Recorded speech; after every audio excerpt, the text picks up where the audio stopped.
Bedain antara chlorella murni dan green water ini. Pertama-tama,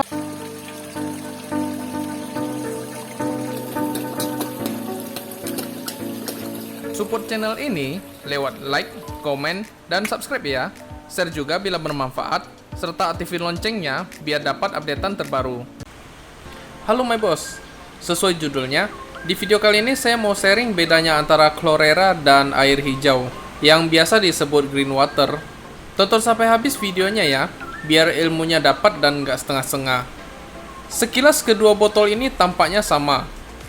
Di sebelah kiri yang saya pegang adalah chlorella pyrenoidosa, chlorella murni, hasil kultur yang saya lakukan dengan penambahan air dan pupuk. Prosesnya sangat mudah my boss. Tinggal seminggu sekali kita tambahkan pupuknya 1 mili per 1 liter air kultur. Nah ini aja langsung saya ambil dari tempat kulturnya my boss. Di sebelah kanan saya adalah air hijau atau yang disebut green water. Ini saya ambil dari endapan yang asalnya dari tempat pelihara ikan lele dan tempatnya terkena sinar matahari langsung my boss.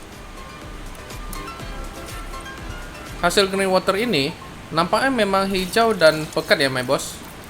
Walaupun kadang nggak seperti ini. Hasilnya berbeda-beda pada tiap wadah tempat saya pelihara ikan.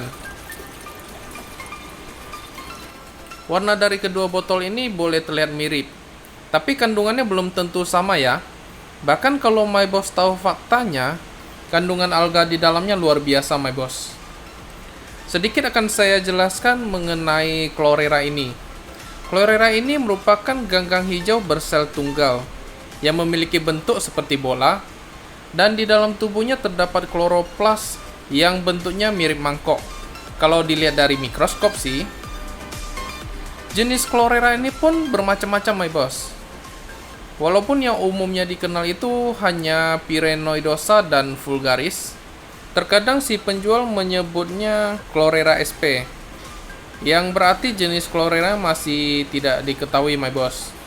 Atau bisa saja itu adalah campuran dari beberapa jenis chlorella, maupun bisa jadi tunggal. Karena untuk mengetahui lebih pastinya, kita mesti melakukan uji lab dulu. Beda lagi kalau penjual yang menyebutnya secara lengkap, seperti chlorella pyrenoidosa. Ya walaupun sedikit meragukan sih, karena kita tidak bisa membedakannya secara kasat mata. Kalau mau mengetahuinya ya mesti uji lab lagi my boss. Tapi ya balik lagi ke kita dan penjual, serta pelakuan kita pada saat kultur. Karena misalkan wadah ataupun alat yang kita gunakan tidak steril, bisa saja kecampur alga lain dan ujung-ujungnya menjadi green water juga my boss. Saya mau jelaskan perbedaan antara keduanya ini, tapi saya selesaikan dulu mengenai green water ya. Green water yang sering kita bahas ini, kadang kita tidak tahu kandungannya my boss. Sebenarnya green water ini tidak hanya mencakup salah satu jenis chlorella, bahkan tidak hanya 2 atau 3 jenis fitoplankton, melainkan bisa saja belasan, bahkan puluhan di dalam satu wadah kultur. Demi meyakinkan my boss, saya juga menelusuri beberapa artikel yang membahas mengenai alga pada kolam ikan. Nah, tepatnya ini adalah kolam ikan nila ya my boss ya. Nantinya akan saya sertakan linknya di deskripsi. Pada jurnal ini, membahas jenis alga yang terdapat pada kolam nila. Bahwa hasil ujinya terdapat jenis-jenis alga yang jumlahnya puluhan my boss. Salah satunya mencakup chlorella yang kita bandingkan, dan sisanya ini adalah alga-alga yang mungkin jarang kita dengar. Sebenarnya di jurnal ini yang dibahas hanya mencakup jenis alga atau fitoplankton my boss. Mungkin kalau disertakan penelitian jenis bakteri atau zooplankton, hasilnya bisa dilistkan banyak. Bisa-bisa jumlah fitoplankton ditambahkan dengan zooplanktonnya bisa ratusan my boss. Biar lebih serak lagi, ada jurnal yang membahas mengenai jenis alga pada kolam ikan patin. Ternyata di sana tidak ditemukan adanya jenis chlorella ya. Jadi bisa saya simpulkan, green water yang dihasilkan dari kolam ikan bisa aja mengandung chlorella, bisa juga tidak my boss. Ujung-ujungnya sih mesti kita lakukan uji tes juga, biar tahu lebih pastinya. Nah, buat bedain antara chlorella murni dan green water ini, pertama-tama pada chlorella yang sudah matang, di botol kemasannya terlihat padat dan tidak mudah tembus. Sedangkan kalau untuk green water itu kadang masih tembus, my boss. Bisa juga dilihat dari dasaran bawah, terlihat untuk green water ini lebih bening, my boss, dibanding yang chlorella.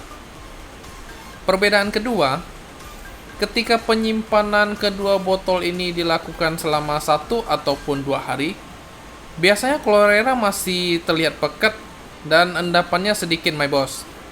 Sedangkan pada green water itu, airnya mulai terlihat jernih dan banyak endapan di bagian dasarnya. Bisa saja karena alganya kurang nutrisi karena pakannya cuma amonia saja, ataupun bisa jadi alganya menjadi makanan untuk bakteri atau zooplankton yang hidup bersamaan di sana, my boss. Pada poin ketiga, dari segi warna itu memang sulit dibedakan ya, my boss ya. Karena bila keduanya mendapat cahaya yang cukup, aerasi yang cukup, plus nutrisi yang baik, warna keduanya ini bisa lebih hijau. Walaupun terkadang memang chlorella lebih dominan sih hijaunya, my boss. Tapi misalkan kita ujinya dari segi kepadatan, saya memutuskan chlorella yang tetap jadi pemenang, my boss. Dari hasil ketiga poin yang saya sebutkan, untuk kondisi chlorella yang saya bandingkan ini termasuk yang sehat ya.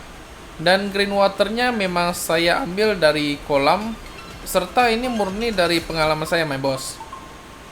Bisa jadi warna dan kepadatan chlorella yang my boss pesan datangnya sedikit berbeda.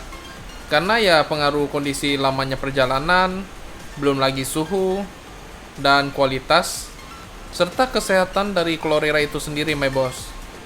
Ya ujung-ujungnya mempengaruhi warna dan kepadatannya sih. Kalau pengalaman saya perjalanan selama 3 hari masih segar-segar saja, my boss. Walaupun ya ada sedikit endapan gitu. Nah, yang ini adalah jenis fitoplankton yang berbeda ya, my boss. Namanya Nanochloropsis. Ini akan saya bahas di pertemuan berikutnya. Jadi buat yang belum aktifin loncengnya, diaktifkan dulu ya, my boss, biar dapat updatean terbaru. Semoga sharing kali ini bermanfaat ya. Like dan komentarnya jangan lupa. Serta subscribe-nya itu sangat penting, my boss.